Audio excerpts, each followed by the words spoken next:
So today I'm going to show you all a unicorn number 2 cake. This is a basic sponge cake recipe which is really simple to make with very few ingredients. So let's see how to make it. Now ingredients are really simple and basic. It's basically equal quantities, that is 225 grams of butter or any fat, sugar and flour. So here I've taken one stick which is 115 grams of butter, and to that I've added 110 grams of oil. Now you can use only butter in case if you're making this for a tea cake. You can use only butter, but since I'm going to frost it, I want it to be a little moist, so I've added half and half, which is butter and oil. I've added the sugar, which is 225 grams of sugar. Again, you can adjust the sugar. You can make it up to 200 grams if you're going to frost it. Beat the sugar and butter well. Once it's nice and frothy, add 4 eggs once at a time and whisk it really well. Here I'm adding 2 teaspoons of vanilla. Now, as you can see, the mixture has become nice and frothy. Give it a whisk a little bit, so you don't want the sugar to settle down. Give it a mix and beat it again for a minute.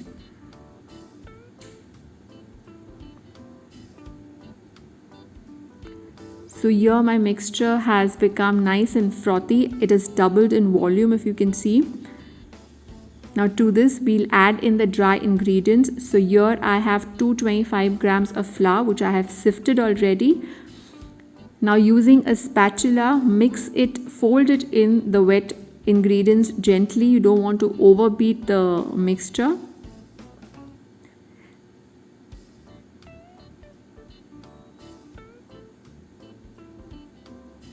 Once that is done, here I have lined 2 tins, one round and one is a loaf tin. Since I'm making a number 2 cake, I will need both these. But if you're making just for tea or a round cake, you can use 2 round or you can use a single round tin as well. Divide the batter between both the tins, and my oven is preheating at 180 degrees Celsius. These will take around anywhere between 20 to 25 minutes. Once the skewer comes out clean, that means it's done. Let them cool down in the tin for at least 10 minutes. Remove it out and cool it completely. Now here I'm making whipped cream. Here I'm using the non-dairy whipped cream which comes in these cartons. I'm using around 1.5 cups of this. Now the tip to make a perfect whipped cream is your cream needs to be chilled. In case if you stay in a place where it's really warm, you can even chill your vessel and the whisk you're going to whisk it with in the fridge for some time, so that it helps in beating the cream. Start on medium speed and then gradually increase the speed.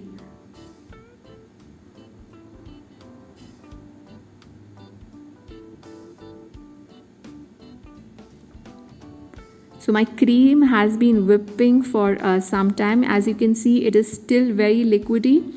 I will whip it for some more time. Now at this point my cream has formed peaks, but these are soft peaks. This is perfect consistency for dolloping on any tarts or pies, or if you want to just dollop it besides a cake. But for frosting we need stiff peaks, so we are going to beat it for another minute or 2.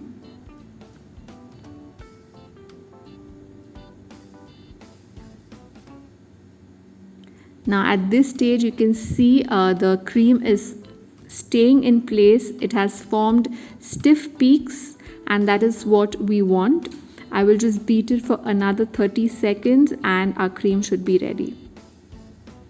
As I said, if you stay in a warmer place, you can keep the vessel once in the fridge and beat it again. So my cream is ready. I will keep it in the fridge till I assemble the cake. Now I have removed the cake from the tin. Now to make the number 2 cake, cut a circle in between the round cake. I'm using a cookie cutter. You can use a katori or anything. Remove it from the center and cut 1/4 of the cake as shown. To assemble the cake, first keep the bigger part of the circle and then the smaller one as shown.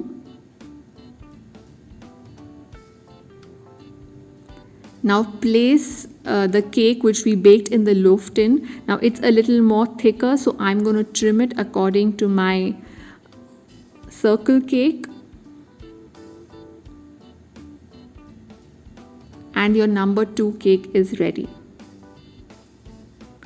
Now just to give extra flavor, here I've taken pineapple jam. I just melted it down a little bit with warm water.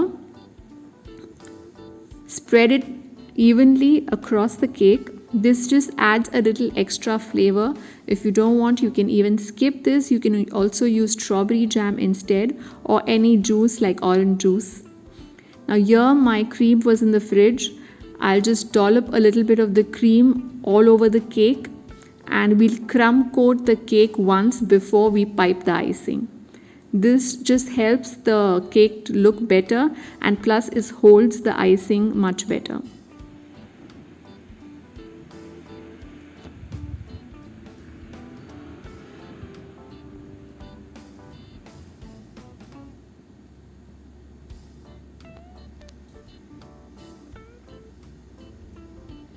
Once that is done, you can keep the cake in the fridge for some time for the icing to settle.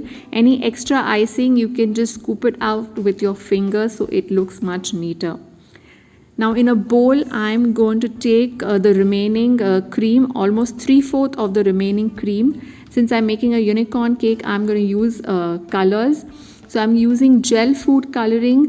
Preferably it's better to use gel because the liquid ones are going to dilute your cream and you won't be able to pipe it nicely. So here I'm using yellow, red, green and blue. I have just put 2 drops of each, and with a skewer just marble it all around the cream. You don't want to mix everything inside, you just want a few streaks. Now I have piped the cream and I'm using a star nozzle, and I'm going to pipe roundels or flowers on 3/4 of the cake with this colored icing.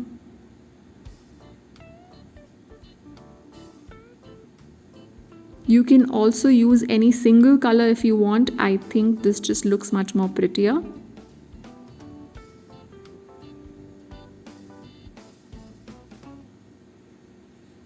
Now remaining 1/4 of the plain cream which I didn't add color, I will pipe it across the other side of the cake.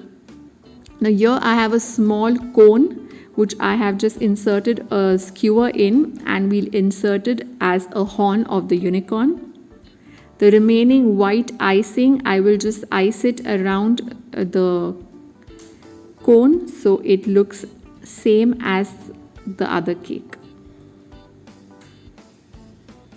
I melted some chocolate and I put it in the piping bag to make eyes for the unicorn. And here your simple yet elegant and delicious unicorn cake is ready. The cake is really simple to make, so hope you liked it. If so, do hit the like button, and if you have not subscribed yet, do consider subscribing. I will see you with another video. Till then, bye, take care, and thanks for watching.